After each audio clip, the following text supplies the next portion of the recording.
नमस्कार दोस्तों, जागृत भारत में आपका स्वागत है। पुनः एक ज्वलंत विषय पर बात करने के लिए आप लोगों के सम्मुख हूँ। जैसा कि आप सभी लोग जानते हैं कि 2 दिन से व्हाट्सएप के ऊपर एक वीडियो वायरल हो रहा है। उस वीडियो के अंदर राजस्थान का प्रशासनिक अमला, जिसमें मुख्यमंत्री, स्वास्थ्य मंत्री और राजस्थान के प्रशासनिक अधिकारी आपस में चर्चा कर रहे हैं। उसमें राजस्थान के मुख्य सचिव श्री कुलदीप राका जी अपने कोरोना विजय की एक कहानी सुना रहे हैं। ये निश्चय ही एक सुखद अनुभूति है कि राका जी ने जो कहानी सुनाई उसके अंदर उन्होंने कोरोना से विजय प्राप्त करने के जो भी तरीके और नुस्खे बताए वो सारे प्राकृतिक, भारतीय और देशी नुस्खे थे, जिसके अंदर उन्होंने किसी चिकित्सक की सहायता नहीं ली, बल्कि उनके परिवार में या उनके व्यक्तिगत अनुभवों के आधार पर जो चिकित्सा पद्धति या जो चिकित्सा प्रणाली उन्होंने सीखी, समझी है, जिन पर उनको विश्वास है, उसके माध्यम से उन्होंने कोरोना के ऊपर विजय प्राप्त की। सर, मैं अपना कोरोना का स्वयं का अनुभव थोड़ा साझा कर लेता हूं सर। मुझे सर प्राकृतिक चिकित्सा और योग में काफी विश्वास रहा है सर। तो मैंने सर केवल आरटीपीसीआर टेस्ट करवाया था सर। उसके अलावा भंडारी साहब ने काफी कोशिश की कि मैं सीटी स्कैन कराऊं, तो मैंने उनको कहा मैं पहले प्रयास करता हूं, अगर कोई आवश्यकता होगी तो ही कराऊंगा। तो इन सब का प्रयोग किया सर, और मुझे खुद को सर और मेरी धर्म पत्नी को भी हुआ सर। उन्होंने भी बिल्कुल यही चिकित्सा ली सर और बिल्कुल ठीक हो गए थे सर। और इसका सबसे अच्छा फायदा जो है सर, पोस्ट कोविड कुछ भी नहीं हुआ सर। हमें सर कभी लगा ही नहीं सर कि पोस्ट कोविड में कोई कठिनाई होती है, क्योंकि कोई दवाई नहीं खानी पड़ी सर और कोई इलाज उसके अलावा नहीं लेना पड़ा सर। लेकिन यह भी जरूरी है कि सावधानी जरूरी है सर। अगर किसी के सिम्टम्स बहुत ज्यादा हो, नियंत्रण में नहीं आ रहे हो, तो उसमें रोग का उपचार भी करना चाहिए, क्योंकि इस वायरस के बारे में हम सभी लोग नया नया रोज देखते हैं सर। तो सावधानी भी जरूरी है सर। लेकिन मेरा स्वयं का मानना है सर कि इसमें प्राकृतिक चिकित्सा और योग का बहुत अच्छा महत्व है सर। और लंग्स की कैपेसिटी है बढ़ाने में प्राणायाम बहुत मदद करता है सर। उसको अगर रेगुलर करते हैं तो उसमें लंग्स तक ये इन्फेक्शन नहीं जाता है सर। बाकी सर इसके अलावा सर जो आयुर्वेद का सर जो स्ट्रक्चर है सर, राजस्थान में इतना बड़ा स्ट्रक्चर है सर, और कोविड में काफी काम भी कर रहे हैं सर। लेकिन सर कई लोगों को आजकल सर वो तत्काल चाहिए होता है कि उसका लाभ मिले, और उसकी जानकारी नहीं होती है सर। तो जानकारी सर ये एक मौका है सर कि इस त्रासदी में सर एक अपॉर्चुनिटी है कि आयुर्वेद को और प्राकृतिक चिकित्सा को या यूनानी चिकित्सा बढ़ा सकते हैं। इस समय लोग हैं इसको अपना सकते हैं, जीवन शैली में भी बदलाव ला सकते हैं, क्योंकि काफी कुछ सर ये जीवन शैली से भी जुड़ा हुआ है। तो यदि ये मौका है सर इन सभी विभागों के पास में, अगर वो आम जनता में इसके लिए इम्यूनिटी बूस्टर के नाम पे सर, जीवन शैली के नाम पे, आहार चर्या के नाम पे सर, ऋतुचर्या के नाम पर अगर इसको बढ़ावा दे सकते हैं तो वो काफी मदद करेगा सर। और इससे आने वाले समय में सर प्राकृतिक चिकित्सा पे और पुरानी पद्धतियों पे लोगों का विश्वास बढ़ेगा सर। कोरोना के ऊपर विजय प्राप्त की, लेकिन दुख का विषय ये है मित्रों, ये एक राका जी की जो विजय है ये एक निश्चित रूप से सुखद अनुभूति देती है, लेकिन दुख का विषय साथ में ये है कि ये जो अनुभव राका जी का है, क्या ये प्रत्येक भारतीय का अनुभव नहीं बन सकता था क्या? आज आज़ादी के इतने वर्षों के बाद भी भारत के अंदर हम स्वास्थ्य सेवाओं को लेकर मेरे ख्याल में विश्व की बहुत ही पीछे वाली लिस्ट के अंदर है। हम लोगों ने तरक्की की है, हम लोगों ने बहुत प्रगति की है, लेकिन कुछ क्षेत्र जहाँ पर प्रगति की नितांत आवश्यकता थी वहाँ पर हम अत्यंत पिछड़े हुए हैं। उनमें से स्वास्थ्य सेवाएं भी एक ऐसा ही क्षेत्र है।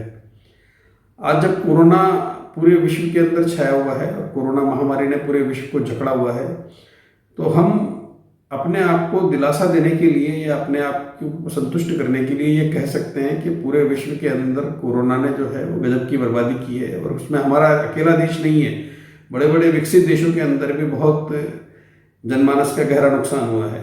लेकिन ये बात केवल कह देने से ही समाप्त नहीं हो जाती है। पूरे विश्व के अंदर हम चिकित्सा सेवाओं के अंदर अग्रणी थे। पुरातन भारत की अगर हम बात करें तो पुरातन भारत जो है उसमें चिकित्सा और चिकित्सा विज्ञान का स्तर विश्व का सबसे अग्रणी ज्ञान हुआ करता था। आज जब हम कोरोना को के संदर्भ में बात करते हैं तो ऐसा हमारे को कहीं पर भी नहीं लगता। हम बहुत सारी चीज़ों के लिए या अधिकतर चीज़ों के लिए विश्व के विकसित देशों को या विश्व के अन्य देशों के ऊपर मुंह माए खड़े हुए हैं। कोरोना से हमारे चिकित्सा विज्ञान ने अपनी तरह से पूरी तरह से हार मान ली है। मॉडर्न चिकित्सा विज्ञान, आधुनिक चिकित्सा विज्ञान अपने स्तर पर जो कुछ कर सकता है वो कर रहे हैं, इसके लिए वो प्रशंसा के पात्र हैं। हम किसी भी चिकित्सा प्रणाली की यहाँ पर जो है वो अवहेलना करने के लिए या उसे नीचा दिखाने के बारे में बात नहीं कर रहे हैं, लेकिन हमारे के ऊपर स्वयं के ऊपर एक प्रश्न चिन्ह तो उठा है इस कोरोना महामारी के अंदर कि हम लोग आज़ादी के इतने साल के बाद इतनी प्रगति करते हुए कहाँ पहुँचे हैं और हम किस स्थिति के अंदर स्वास्थ्य सेवाओं को लेकर हैं। आज जब हम भारत की बात करते हैं तो पूरा विश्व जो है वो सर्जरी के अंदर भारत के ऋषि सुश्रुत को फादर ऑफ द सर्जरी कहता है।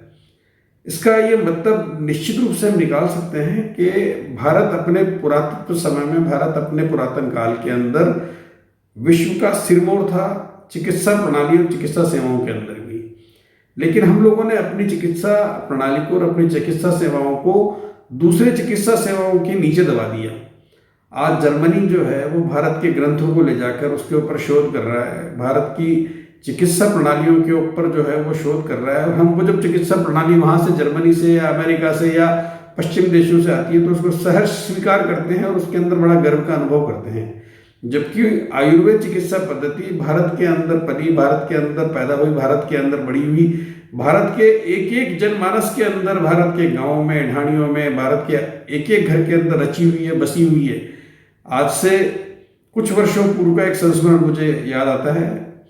लगभग 20 वर्ष पूर्व राजीव गांधी जी के तकनीकी सलाहकार सैम पित्रोदा जी का एक इंटरव्यू दूरदर्शन पे चल रहा था, जिसमें दूरदर्शन के एंकर ने सैम पित्रोदा जी से एक प्रश्न पूछा था कि तकनीकी रूप में जो है वो भारत को बहुत ऊपर लेके जाने वाले सैम पित्रोदा जी स्वास्थ्य सेवाओं के बारे में भारत को कहाँ देखते हैं। और सैम पित्रोदा जी जो है उनका वो वक्तव्य आज भी मेरे कानों में अक्षरशः उसी तरह से विद्यमान है कि उन्होंने कहा कि भारत का चिकित्सा सेवाओं का उद्भव तब तक नहीं हो सकता जब तक कि भारत स्वयं अपनी चिकित्सा पद्धति के ऊपर गर्व करना प्रारंभ नहीं करेगा, या भारत अपने पूरे चिकित्सा ढांचे को भारतीय चिकित्सा पद्धति आयुर्वेद के ऊपर शिफ्ट नहीं करेगा, तब तक भारत के अंदर स्वास्थ्य सेवाओं का किसी भी प्रकार से जो है वो उद्भव नहीं हो सकता।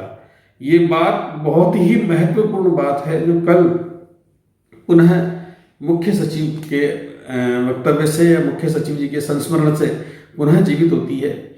आज जब हम हमारे आधुनिक चिकित्सक, मॉडर्न मेडिसिन के चिकित्सक पूरी आत्मीयता से, पूरे जिम्मेदारी से ये कह रहे हैं कि हमारे पास कोरोना को लेकर आज की तारीख में कोई दवा नहीं है, हम कोरोना के ऊपर जितना भी काम कर रहे हैं ये केवल हमारे अनुभवों के आधार के ऊपर या एक्सपेरिमेंट के आधार के ऊपर कर रहे हैं। ऐसी स्थिति में भी जब हम अपने दोनों हाथ खाली लेकर बैठे हुए हैं, हम अपनी स्वयं की है जिसके अंदर हमारा खुद का गर्व छिपा है, जिसके अंदर हम खुद अपने ज्ञान को विस्मृत करके बैठे हुए हैं, ऐसी स्थिति के अंदर हम आयुर्वेद चिकित्सा पद्धति को क्यों नहीं अपना रहे हैं। जब हम मानते हैं, जब हम जानते हैं कि हमारे हाथ आधुनिक चिकित्सा के रूप में खाली हैं, तो क्या हम ये प्रयास नहीं कर सकते कि हम आज वापस से पुनः गिनते गिनते भूल गए हम जहाँ से चले थे, कहाँ पर चलने के लिए, कहाँ जाने के लिए हम लोगों ने अपनी यात्रा प्रारंभ की थी और कहाँ हम लोग पहुँचे, हम कहाँ नहीं पहुँचे, ये सब विषय जो है वो हम छोड़कर आज भारतीय चिकित्सा पद्धति को वापस से हम एक मौका दें, भारतीय चिकित्सा पद्धति के अंदर वापस से अपना विश्वास जागृत करें और भारतीय चिकित्सा पद्धति के जितने चिकित्सक हमारे पास मौजूद हैं उनकी सेवाएं लें, हम उनके अनुभव को, उनको ज्ञान को, हमारे ग्रंथ जो है उन्हें वापस से खंगालें और किस तरह से हम अपनी भारतीय चिकित्सा पद्धति के माध्यम से कोरोना नामक इस दैत्य इस दानव को जो है वो उस दानव पर विजय प्राप्त कर पाएं। ऐसा कोई कार्य, ऐसा कोई प्रयास, ऐसा कोई कार्य हम किस प्रकार कर सकते हैं, ऐसा कोई शोध हम किस प्रकार कर सकते हैं कि हम अपने स्वयं के ऊपर गर्व महसूस करें, हम अपनी चिकित्सा पद्धति को वापस से खड़ा करें। आज कोरोना है, जैसा कि सभी लोग जानते हैं कि जो कोरोना के बारे में चाइना का बायोलॉजिकल वार इसे कहा जा रहा है, कल हो सकता है इससे भी भयानक और भीषण जो है वो वार हमारे ऊपर हो। और उस वक्त भी अगर हम केवल पश्चिमी देशों की इस चिकित्सा विज्ञान के बारे को लेकर बैठे रहेंगे तो निश्चित रूप से हमारे को इससे ज़्यादा खामियाजा भुगतना पड़ेगा। आज जितना जनमानस का नुकसान हम लोग उठा रहे हैं, प्रत्येक घर के अंदर, एक एक घर के अंदर कोई ना कोई हताहत हो रहा है, ऐसी स्थिति के अंदर हम सभी लोगों का ये दायित्व है, हम अपनी सरकारों से, केंद्र सरकार से, राज्य सरकार से, प्रधानमंत्री जी से, मुख्यमंत्री जी से, हमारे जनप्रतिनिधियों से हम निवेदन करते हैं कि हम आपसे हाथ जोड़कर आग्रह करते हैं कि पुनः भारतीय चिकित्सा पद्धति की ओर पूरी शिद्दत से आप लोग जो है वो ध्यान दीजिए। पूरा भारतीय जनमानस आपके साथ में है। आज ये जो लड़ाई है, इस लड़ाई को पूरा भारत का एक एक व्यक्ति साथ मिलकर लड़ने के लिए तैयार है, लेकिन नेतृत्व प्रदान करने वाले जो हमारे आगे चल रहे हैं उनको हमारा नेतृत्व करना होगा और भारतीय चिकित्सा विज्ञान का झंडा वापस से आज उठाना होगा उन्हें। इसके सिवाय हमारे पास कोई अतिरिक्त दूसरा उपाय ही नहीं है। भारत के आधुनिक चिकित्सा के जो चिकित्सक हैं वो भी हमारे को बार बार कह रहे हैं कि हमारे पास कोई आज की तारीख में जो है वो हथियार नहीं है कोरोना से लड़ने का, और अगर हम भारतीय चिकित्सा पद्धति के माध्यम से अगर कुछ ऐसा डेवलप कर पाए तो उन लोगों के लिए भी ये एक बहुत गर्व का विषय होगा। मैं पुनः अपने जनप्रतिनिधियों को निवेदन करना चाहता हूं और आप सभी लोगों को निवेदन करता हूं कि आप सभी लोग अपने अपने स्तर पर हमारी सरकारों को, जनप्रतिनिधियों को इस बात के लिए निवेदन करें, इस बात के लिए उनसे मांग करें कि भारतीय चिकित्सा पद्धतियों को पुनः विकसित करने के लिए एक बड़ा पूरा कदम, एक बहुत जोश भरा कदम उठाना हमारे को होगा। जय हिंद, धन्यवाद।